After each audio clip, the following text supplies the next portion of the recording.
Unanimous, okay. Okay.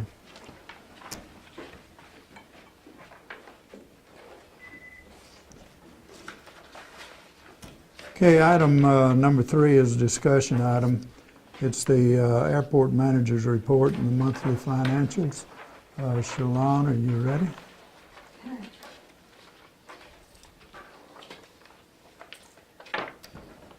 Okay, the first item is one hangar development update.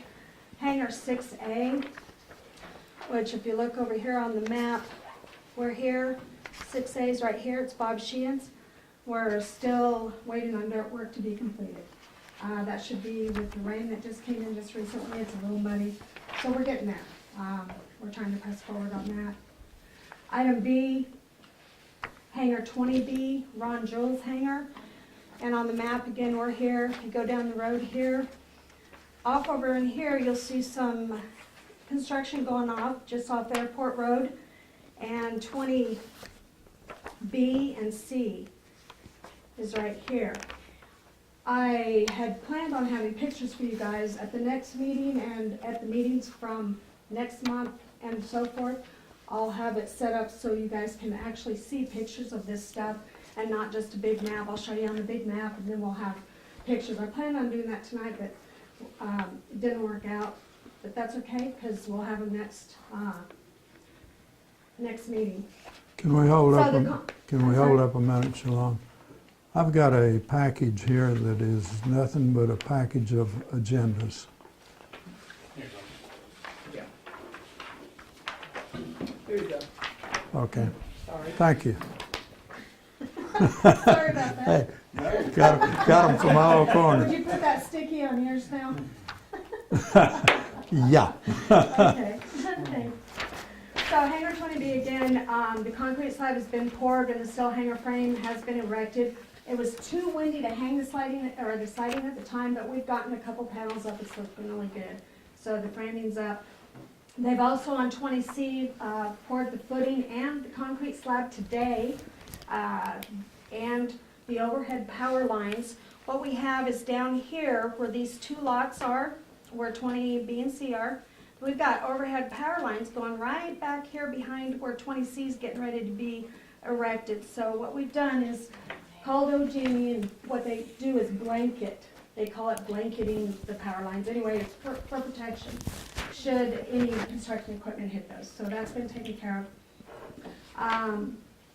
Speaking of the overhead power lines, I'll wait because that is a discussion item that on OG&E. We're just going to the next item on the airport manager's report is item 2, Airport Development Committee report. The committee recommended that we brief you guys, and I think we all talked about that, that each time we have a little big airport development committee meeting, we give a little summary of it. If you guys need details or anything, we can discuss that either now or at a later time. So I'm going to hold off on that again. That one is also a discussion item on the agenda. Moving on to number 3, airport buildings, grounds and equipment. Hangar 12, the only thing I really have is just basically hangar 12. Again, we're right here. And if you go down here, hangar 12 sits right here. We've got a taxiway here. And when it rains, you have a lot of erosion coming down through here. So what's happened is the water and dirt has been coming into the hangar at the base of the hangar. And I had pictures to show you. And again, I'm going to bring those next month and just show you real quick. We'll do a quick, just to show how much dirt and water, the stains from it, it's really bad. And what's happened is the terrain around the building needs to be reworked or redirected to redirect the flow of water. So it's coming down here and it's built up this dirt around this hangar, and so the dirt is above the base, the foundation of it. Check the lease agreement and the actual hangar that this hangar sits on, because I was asked to go ahead and check that. So I think before I get ahead of myself, let me just look at something. All right. That is one of our action items. So before I go any further, I'm just going to stop right there. and move on. So, and I'll tell you the rest of what that, and then ask for your guys' approval on that. All right, moving on to number 4, which is airport services projects. If you'll look at your packet, wanted to show you guys there should be a CIP. It's our 5-year capital improvement plan, CIP, for 2016, and it gives you a summary of all the projects. So the design-only project would be the for this 2016 year is going to be the rehabilitation of the runway lights. So we do that this year. Next year, we didn't quite have enough money to do it all, but it's always advised by FAA that you do a design-only project first. They encourage that. Then next year, what we'll do is do our actual project in 2017. We will rehabilitate the runway lights. I have let a handful of the tenants know that yes, the runway will be shut down for a small period of time. It shouldn't be a month or anything. We're trying to work it where it'll just be half the runway and it won't be available for jets. And I've already talked to Chris Hoke. He's aware of this. So a year from now, I'm kind of giving them a big notice so we don't run into any problems and everybody can make arrangements. We'll talk about that at a later date. Then the next one, the next year, 2018, we're going to roll over funds, save up our money. Then we'll do a design-only project for rehabilitating. Now this is the order in which it had been discussed at a previous time of how we thought it should go and what priorities we have. Basically, our runway lighting, we've been spending a lot of money on that for repairs and such, so what they'll do is they'll put it in cans and conduit. Make it a lot easier for us to track and to take care of anything. The next item, okay, 2019 would be the terminal apron. That would be this, and if you look at the map, you guys, this map, so first off, this map, what it's depicting, what would be taken care of in the project is going to be all this asphalt area in here, and to include all here. So up to Chris Hoax. So let me get this right for you guys. So if you look on the map, the red, and I don't have a larger one, I should enlarge for you, but this would be all this area. It'd be a rehabilitation project. The only thing I see the FAA may be having a problem with is over in here, but we'll still be able to do what we call a taxiway. And as we get close to that, we'll talk more about that. Just wanted to give you all an idea of how we see our capital improvement projects from our AIP funds that we receive from state and federal. And so that would be the design only, and in 2020, that's when we would actually do the project for the terminal apron. And again, there'll be more time to talk about this stuff, and when we get closer to the projects, I'll be bringing each one of them up. Does it look? Quick question on the apron deal, and I know this is real early.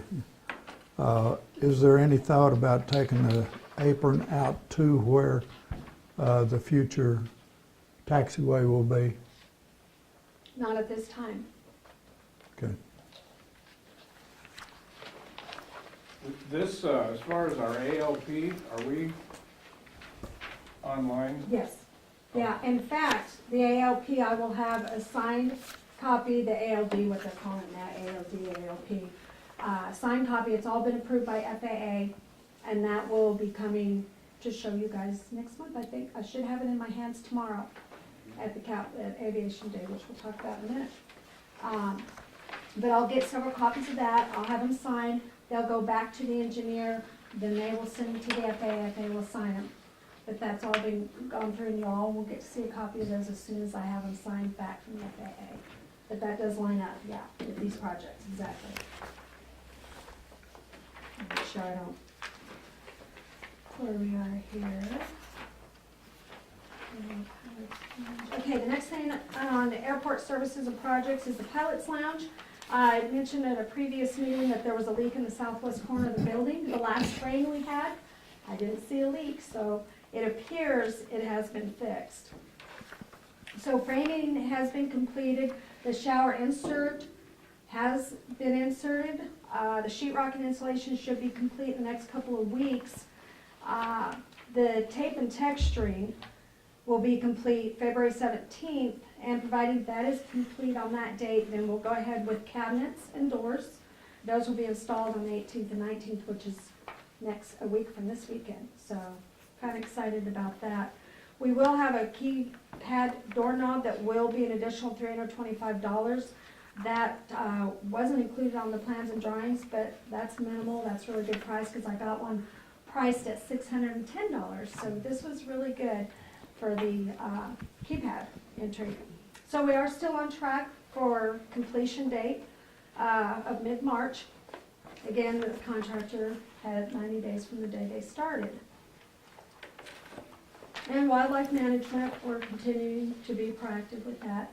Haven't had any signs or sightings, and if so, please let me know. Yeah, I cruised across one the other day. Okay, I thought by the look I got. I think Coit actually out on one of his inspections. We do those every morning, and then periodically throughout the day, saw one. So Yeah, he was, the one that I it was on the had, hill. the one I had was just trotting right down the middle of the run. Ah, So, in fact, They're real I docile aborted with the their takeoff kids. and just came back around, and I thought, okay, well, he'll get off as soon as I got close, and he could have cared less. you know, they do that with airplanes, but when I'm out there in the truck and they see Yeah, that they truck, run, boy, yeah. they run. It's like they know, so. Okay. The next thing. Well, airport manager activities, I always like to just let you know what I've been doing throughout the month, along with all the other airport duties that we do here. Attend the conference planning committee, the community emergency response team CERT meeting. Did some training, psychological first aid training. It's kind of a neat deal to learn all about that, how to respond to people that have been in tornadoes, any catastrophe, fires and such. More emergency management operations center called and asked if I wouldn't volunteer to be one of the victims in one of their training. And that was the 22-hour training I had done previously, so I got to be a participant in that. I've been again going to the weekly attendance of the Chamber of Coffee, networking, getting people to know the airport, face with the airport basically. Inviting people out, challenging business owners to come out and take a tour of the airport, see what's out here. We do have upcoming our aviation day at the Capitol, which is tomorrow. And basically what we do, it hadn't happened in 5 years, and what it is, it's a day for aerospace and aviation industry to go there and talk to your legislators about any particular topic that it is. And so the Oklahoma Airport Operators Association actually has 17 to 20 airports that are coming there to represent our airports. And we have set up appointments to talk to our legislators, again, about a couple of different topics. Are you seeing some interest from the business community when you offer them the opportunity to come out? Actually, the mayor will be attending, Mayor Gentling from here will be attending, and I have had a couple other people that are going in support of the airports. So